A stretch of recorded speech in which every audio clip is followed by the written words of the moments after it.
మంచోడు మంచోడు అంటే రాంబాబు, మంచం కింద దూరినవరా Sridhar Babu.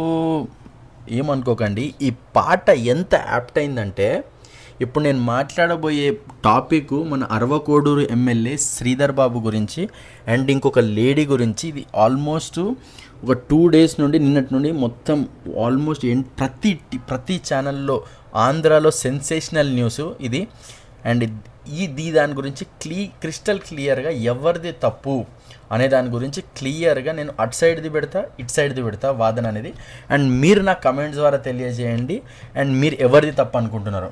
And first thing ఏంటిదంటే, నేను స్టార్ట్ చేసే ముందు మీకు అడిగేది ఏంటంటే, ఒక చిన్న సబ్స్క్రైబు, లైక్, హైప్ వస్తే హైప్ చేయండి అండ్ మీ ఒపీనియన్ పక్కా తెలియజేయండి నాకు, అసలు ఏంది ఎవరిది తప్పు అని చెప్పి.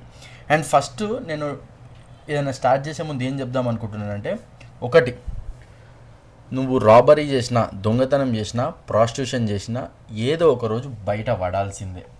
అండ్ ఈరోజు ఇలాంటి సిచ్యువేషనే ఉంది అండ్ దీని గురించి క్రిస్టల్ క్లియర్గా మాట్లాడదాం. ఫస్ట్ ఈ లేడీ సైడ్ ఏదైతే ఉందో ఒక ఏ అని పెట్టుకుందాం. ఈ ఏ క్యాండిడేట్ ఎవరైతే ఉన్నారో ఈ క్యాండిడేట్ నిన్న డైరెక్ట్ మీడియా ముందుకు వచ్చి ఎమ్మెల్యే శ్రీధర్ బాబు గురించి, అరవకోడూరు ఎమ్మెల్యే శ్రీధర్ బాబు గురించి ఒక వీడియో అనేది రిలీజ్ చేయడం జరిగింది మన టీవీ ఛానల్స్ ద్వారా. ఏమని అని చెప్పి అని అంటే, మన ఏదైతే మన ఎమ్మెల్యే గారు ఉన్నారో, ఎమ్మెల్యే గారు మన ఈ లేడీతో మాట్లాడుకుంటూ, నార్మల్ ఒక వీడియో రిలీజ్ చేసింది.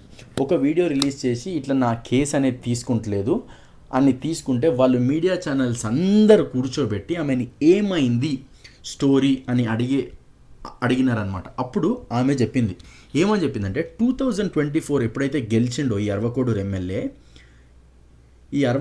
ఎమ్మెల్యే గెలవగానే ఈ లేడీ ఎవరైతే ఉన్నారో నైట్ 11 o'clockకి ఫేస్బుక్లో మెసేజ్ చేసిందంట. ఏమని, కంగ్రాచ్యులేషన్స్ ఎమ్మెల్యే గారు అని చెప్పి మెసేజ్ చేసిందంట. అండ్ అది క్రిస్టల్ క్లియర్గా లేదు. అండ్ అక్కడ నుండి వాళ్ళిద్దరికి చాటింగ్ అనేది నడిచింది. అట్లా ఒక 2 hours చాట్ చేశారంట. అట్లా కొన్ని డేస్, ఒక 2 to 3 days, 4 days వరకు నార్మల్గా చాట్ చేశారంట. నార్మల్గా చాట్ చేసిన తర్వాత ఈమె వాదన ఏంటంటే, ఈమె సైడ్ ఏమంటుందంటే, నాకు ఆ ఎమ్మెల్యే కలువు అని అన్నాడు, కానీ నేను జూలైలో ఇంకా ఆయన టార్చర్ భరించలేక కలవాల్సి వచ్చింది. ఎందుకు అని అంటే, అప్పటికే నా మీద ఎలిగేషన్స్ వేస్తున్నాడు, నాకు గవర్నమెంట్ జాబ్ ఉంది అండ్ నాకు అబ్బాయి ఉన్నాడు, నీ గవర్నమెంట్ జాబ్ పోతుంది, లేకపోతే నీ మీద బ్రైబరీ కేసు పడుతుంది, ఇట్లాంటివన్నీ ఏమంటారు, ఇట్లాంటి కేసులన్నీ బెదిరించి నన్ను కలిసేలాగా చేసినాడు. అండ్ ఫస్ట్ టైం కలవడమే వాళ్ళ కారులో కడప రూట్ 90 kilometers అంటే అక్కడ నుండి ఆ కడప రూట్లోకి తీసుకొని వెళ్ళి సమ్ విలేజ్ దగ్గర ఆపేసి నన్ను మానభంగం చేసినాడు అని చెప్పి క్లియర్గా చెప్పింది. అక్కడ అయిపోయిందా? దాని తర్వాత కూడా ఇంకా ఆమె ఏం చెప్పిందంటే, క్రిస్టల్ క్లియర్గా చెప్పలేదు. ఇంకా దాని తర్వాత ఏం చెప్పిందంటే, దాని తర్వాత కూడా నన్ను టార్చర్ చేసి నన్ను ఇష్టం అని చెప్పినాడు. నన్ను ఇష్టమని చెప్పిన తర్వాత కూడా ఒక నెక్స్ట్ మంత్ మళ్ళీ నాకు అబార్షన్ అయింది. అండ్ అట్లా ఈ 1.5 yearలో 5 times అబార్షన్ అయింది అని ఆమె వాదన. అప్పుడు ఎవరైతే ఉన్నారో వాళ్ళు ఎవరు, మన న్యూస్ ఛానల్, నీకు ఇష్టమే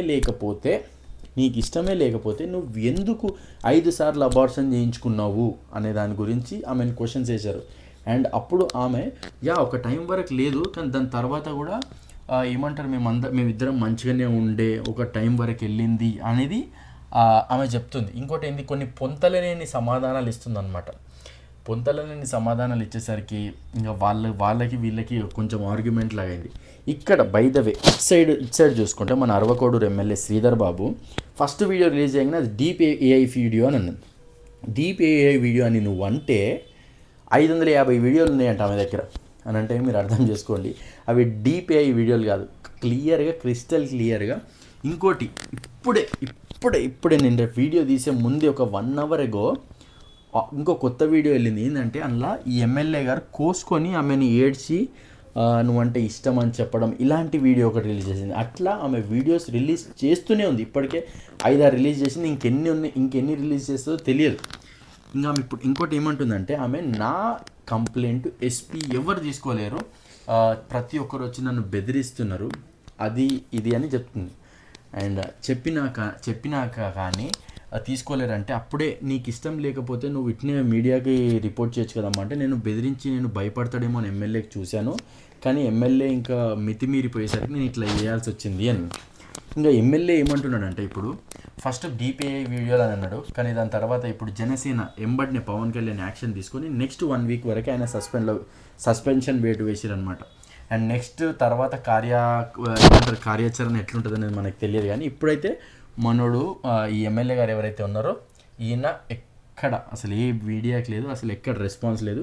ఈయన బేసికల్గా చెప్పాలంటే అండర్ గ్రౌండ్లోకి వెళ్ళిపోయాడు. ఈ మేడం ఏం చేస్తుందంటే ఏ మేడము ఇక ఇష్టం ఉన్నట్టు న్యూస్ ఛానళ్ళకి ఇంటర్వ్యూలు ఇవ్వడము, ఆమె మొత్తం భాగవతాలు చెప్పడము, ఇవన్నీ జరిగింది.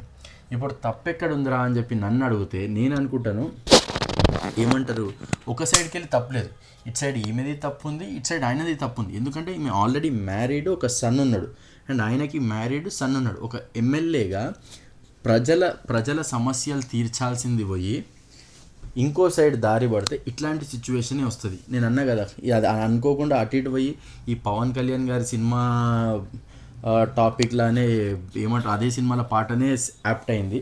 అండ్ ఈయన కూడా జనసేన ఎమ్మెల్యే, ఒక సర్పంచ్ నుండి ఒక ఎమ్మెల్యేగా టికెట్ తెచ్చుకొని గెలిచి అండ్ ఈరోజు ఇట్లా తప్పులా పడితే మీరు అర్థం చేసుకోండి, నీతి నిజాయితీ అనేది మనం కరెక్ట్గా ఉంటే మనం ఎట్లనన్నా బతకొచ్చు. కానీ అడ్డదారులు తప్పుదొరవలు పడితే పక్క ఎప్పుడైనా కానీ దొంగతనం అన్నా ప్రాస్టిట్యూషన్ అయినా దొరకాల్సిందే. అండ్ ఈరోజు ఇద్దరు దొరికినారు, ఇటు సైడ్ ఆమె దొరికింది, ఇటు సైడ్ ఆయన దొరికినాడు. అండ్ ఇప్పుడు లీగల్గా ఎట్లుంటుంది ప్రొసీడింగ్స్ అనేది మనం వెయిట్ చేస్తాం. అండ్ ఫ్రెండ్స్, ఒకవేళ మీరు ఏమనుకుంటున్నారో, ఎవరిది తప్పు అనుకుంటున్నారో అనే దాని గురించి నాకు కమెంట్ చేయండి. అండ్ నా వీడియో కనుక నచ్చినట్టయితే లైక్ చేయండి, సబ్స్క్రైబ్ చేయండి. ఇలాంటి వీడియోస్ నేను ఎవ్రీడే మీ ముందుకు తీసుకొని వస్తాను, ట్రెండింగ్ టాపిక్స్. అండ్ మీకు ఏమైనా టాపిక్ నాకు సజెషన్ చేయాలంటే నాకు కమెంట్స్ ద్వారా తెలియజేయండి. And thank you friends for watching my channel.